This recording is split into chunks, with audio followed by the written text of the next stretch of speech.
and or to the channel. Trucker Rod here with S.E.E. And as you saw in the last video yesterday, my wife was just into the picture here. She's this is Miss Laura. So the reason why we're going down to Denton, Texas. So she had found a doctor down here that does a procedure that no one else does in the country. And a little backstory to all this, as I explained to you, going back, we had plans to go back and work. I was going to go back to school by 2015 and finish chiropractic school. And as I told you, we had all sport massage solutions, and we were doing that. And I was working in the hospital, and I said, "Look, let's build the business up." Then we were just going to sell it, liquidate it, and then move back to Atlanta, Georgia to finish at Life University as a chiropractor.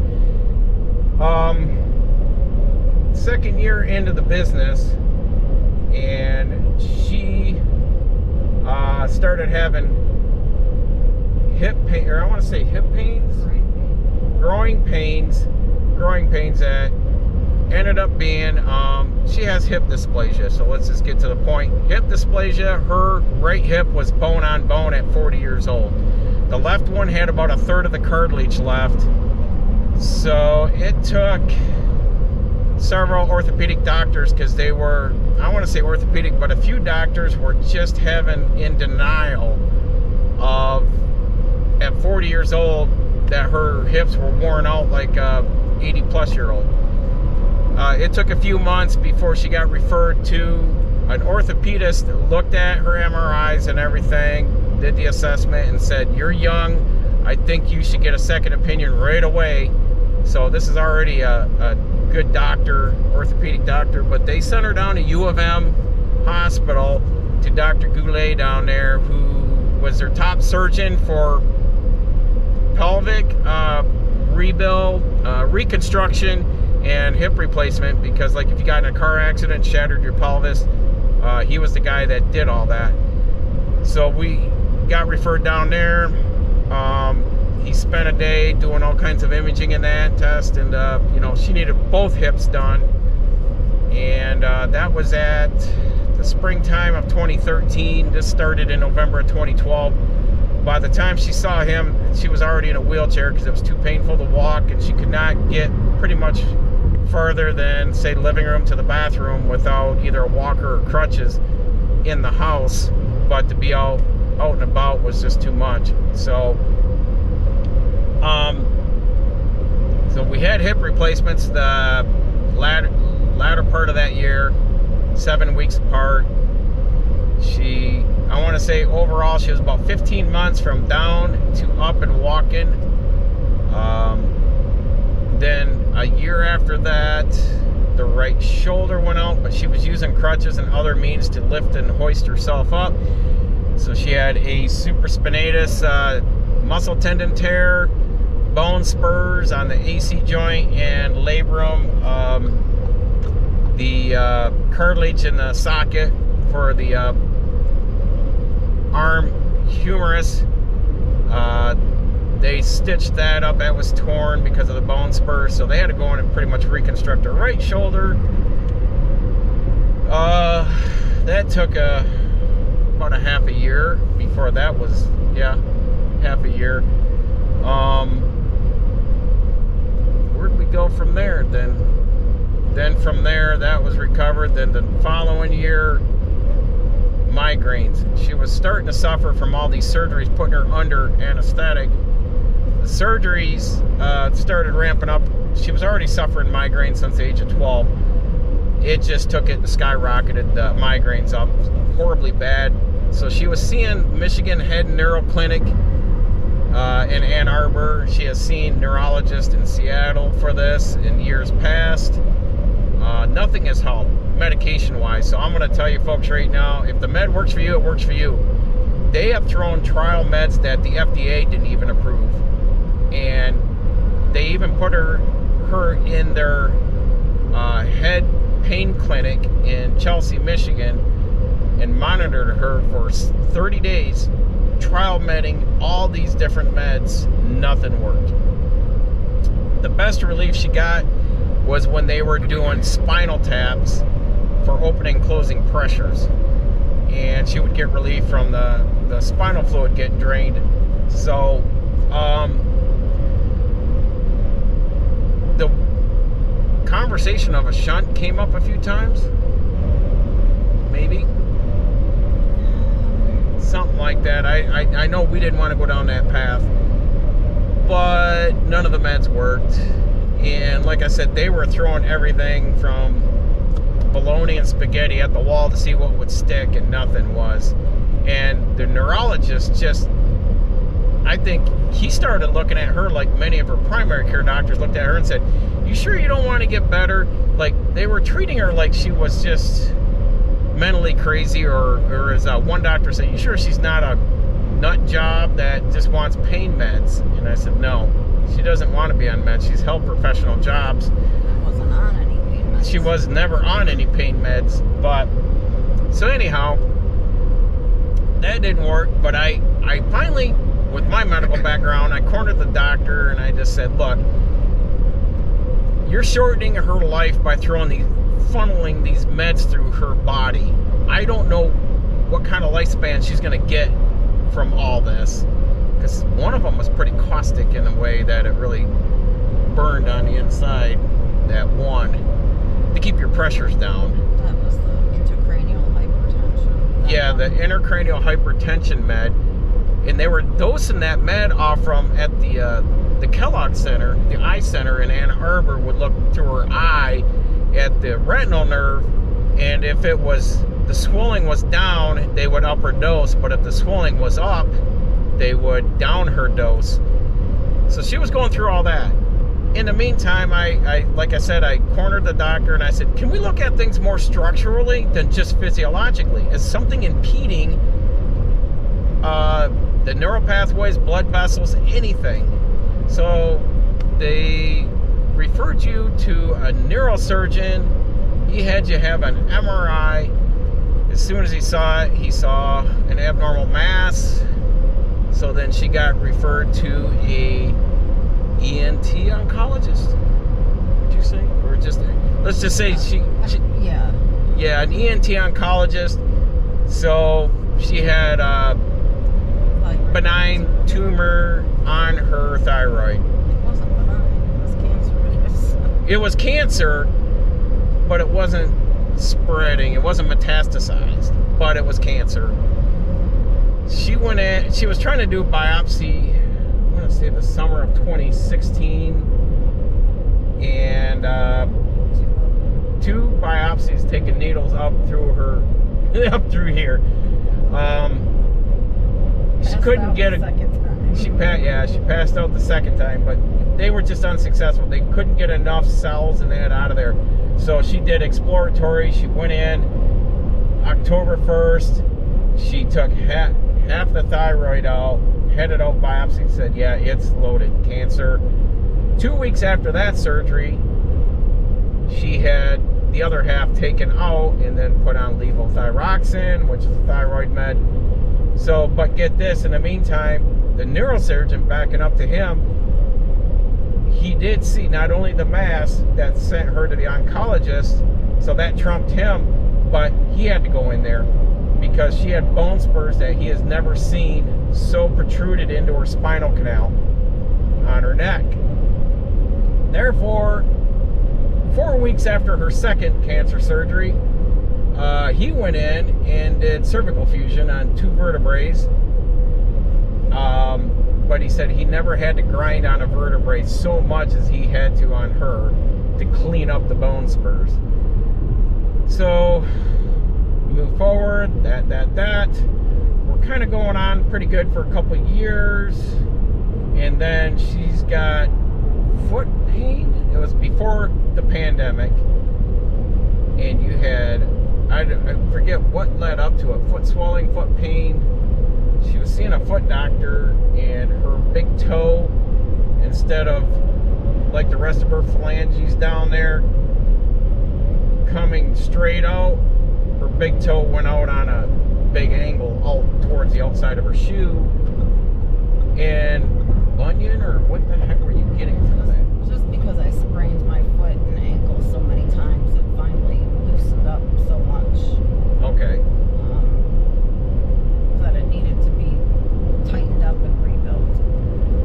So the big toe on her right foot had to be tightened up and rebuilt. So what he had done was he cut the bone at an angle, repositioned it straight, pinned it, and did he do anything with ligaments? It was more the ankle, but the toe was getting out of alignment because of it.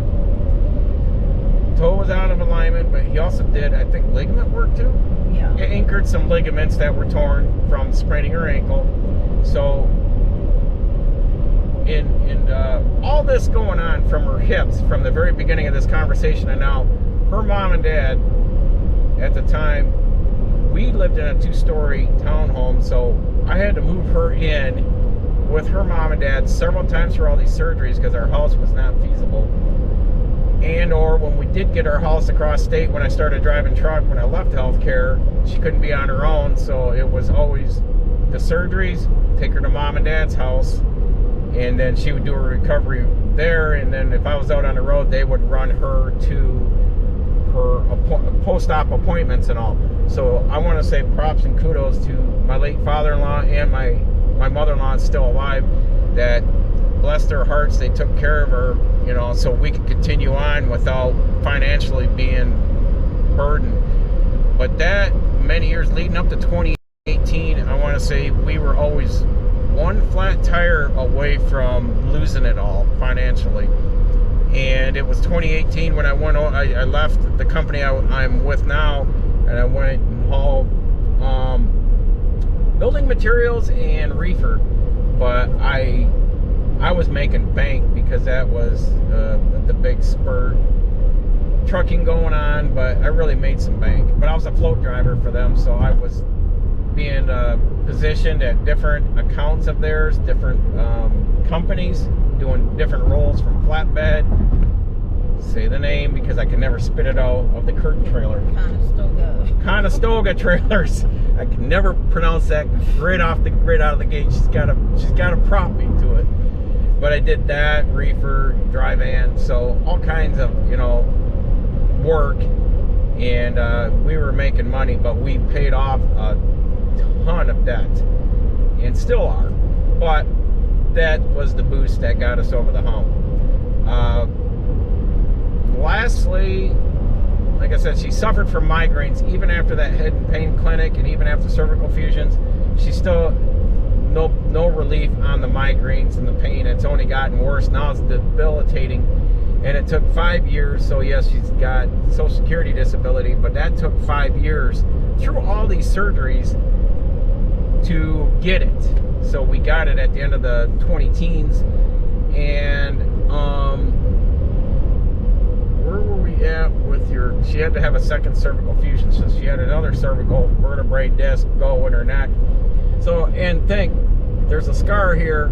They went through that scar now 4 times in her neck, 2 cancers, and now 2 cervical fusions. So she had a second cervical fusion. 21? Yeah. 21? Yeah, 2021. So she's had that. So, hysterectomy before that. And a hysterectomy before that, because they were trying to think migraines, hormones, imbalanced hormones, so they went for the hysterectomy. She has had, before the hips, the surgery before that was a gallbladder removal, but that was definitely, that was already angry and done. What do I want to say? So, the migraines have gotten debilitating. She came to me here in January of this year. So what, 3-4 months, well, where are we at? We're in April, so 3 months ago. And this is Dr. Reed, the Reed Migraine Clinic in Denton, Texas.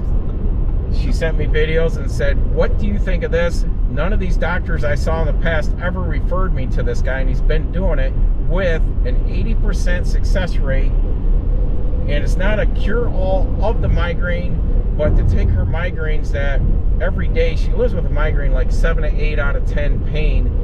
Worst case scenario, she's in bed 10 out of 10. I got an automatic ice maker going on my counter, going around the clock all the time at home. I've got a compressor freezer in the back of the car right now running in freeze mode, running ice bags. So she lives with ice wrapped around, yeah, ice there, but ice wrapped around her head and neck all the time. So this reed procedure is like electromagnetic, it's not like a TINS or anything for your lower back, but electromagnetic pulses like interfere with the neural pathways. So it's gonna, eventually it'll go under the brow, like the muscles here. Now another migraine procedures, they go in and snip these muscles up above your eyebrows, and superficial ones behind your skull, yeah, the nerves and that, and the muscle in the back of your skull, and that runs along the sides of your spine going up. I saw that one and I said, all that's going to do is just regrow the tissue. And then, you know, so they were saying about every 5 years you got to have that done. I said, how much scar tissue would you have up here having to have that cut all the time? So they're going to insert this week temporary wires that are going to be externally exposed with a battery pack and a transmitter and all that. And that's going to go on. They'll know as soon as they get everything in place, back of the skull, front, turn it on, and she'll know within 5 minutes or less if it's going to work. But they want her to keep it in for 3 days to let all this pain all this angry pain kind of settle down and see where it brings. If it were, they will put the permanent in if it's 50% or more relief. If it's less than 50%, then they're going to have a discussion with her next Friday. So she needs to get 50% or more relief from this on her migraines.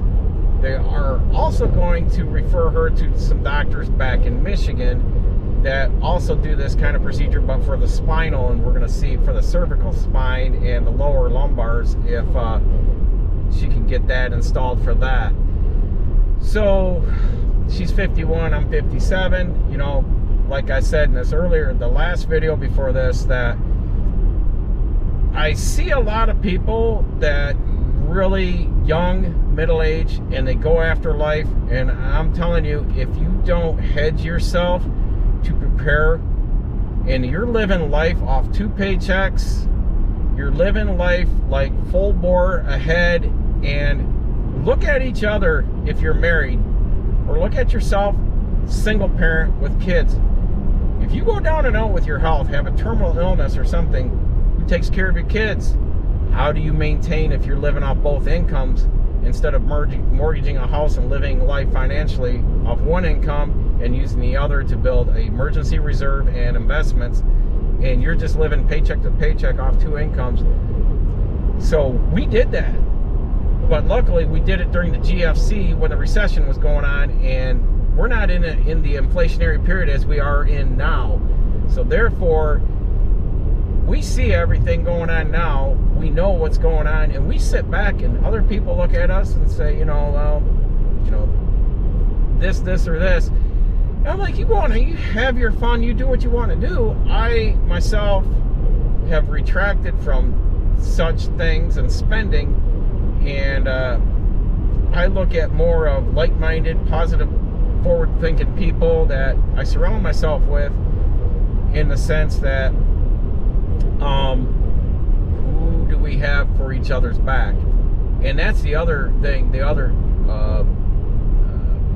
discussion I wanted to have in the last video was, when she went down and out, we saw other friends, especially friends with cancer, their significant others walked out on them. I'm not living with this. I'm not dealing with this. Whatever the excuse was, I'm not prepared for this. And it was more than disgusting, but saddening to see that, because when you do get married, for better or worse, sickness and in health, better or worse means your highs and lows in your finances really demise. Between finances and communication, that demises a marriage. But I'll tell you what, you really want to try your relationship, whether you're with someone or married to someone and have a terminal illness, you really watch their persona and their character when they have to be your caregiver when you're 30, 40, 50 years old. That will tell you if that partner will ever stand by your side when maybe you just can't fend for yourself, think for yourself, what have you. So that was one thing. She gave me the option. We weren't married when her hips went down. We were engaged. But when her employer let her go and she lost her health insurance and she was in the middle of seeing all these orthopedic doctors for her hips, we went down to Justice of the Peace, and I married her, and I got her on Monday afternoon, and later that afternoon the paperwork was signed at HR and she had health insurance, so the next day she could continue.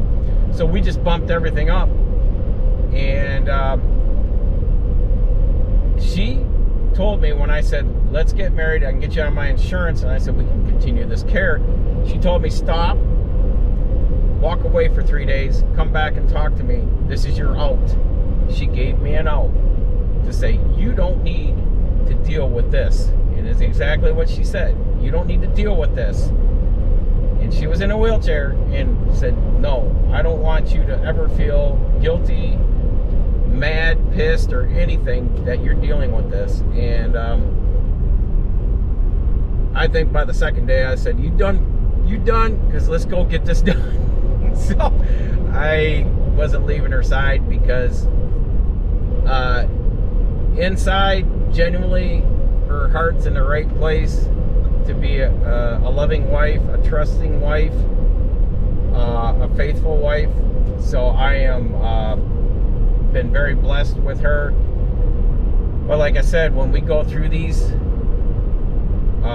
problems, we definitely we have in-depth discussions, whether it's the health stuff, the finances, but she's never had kids, so we'll nip that out. She's never had kids. I have 2 kids, but my kids come to her for being a confidant, financial advice and stuff like that. But I will say they have gravitated to her and taken her in, so there's been never any pushback. So we have a great loving family when all of us are together, and that's the way it should be regardless. So she's never going to run marathons, be an Olympic sprinter, anything like that, or do CrossFit, because I'll tell you, when I was in the healthcare field, I would get so much, and I want to put this out there, I got so many athletes that were so superficial. You know, well, if your wife would go run, she wouldn't be overweight. Well, if she'd do this or do that. And it's like, you have no idea what she's going through. And yet you sit here and judge people because you can do it and you've been blessed with good health. But I'll tell you what, your heart and your mind are definitely in 2 different areas right now. And understanding when people are challenged with medical issues. And I think that was the straw that broke the back to where I was happy to walk away from healthcare, be back in logistics, be back around business-minded people, forward thinkers, and I'm loving it, because I'm going to tell you what, I ran across so many people in healthcare that were so self-centered, so superficial, that I just got disgusted with it. And we probably had a handful. One of them is one of the guys I take care of his vehicles in my detailing business. And a doctor took me under his wing. He's now passed. And one that still inquires about us, that takes care of my mother-in-law. I'd say less than 5 people. The rest, I have to say that they were always... I'll tell you what, it's a different mindset. I've been on that side of the fence and I've been back over to this side. I'm liking this side better. So I know a lot of career truck drivers are probably like, what? I'm telling you guys, it's not always greener on the other side of the fence. Just understand that. So, but that's our story. And to finish up here, if you guys could like, share, and subscribe. Comment down below because it pushes on the algorithm to get these videos out. If you got any questions, we're going to be at the hotel tonight. We're stopping in Tulsa, Oklahoma today. One of my good trucking friends, he's got a Camaro, he races. So we're going to stop in Tulsa, and we're between Joplin and Tulsa right now, but we're going to stop there, hang out with him and his wife. We'll finish out getting a dent this evening, and then hopefully try to meet up with him again.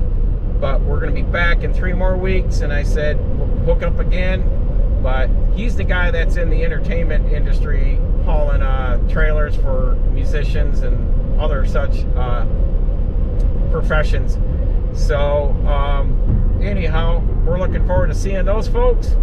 And so until next time, stay safe, folks. We're doing the same. Continuing educating. Knowledge is learned, not taught. And we'll see you in the next video.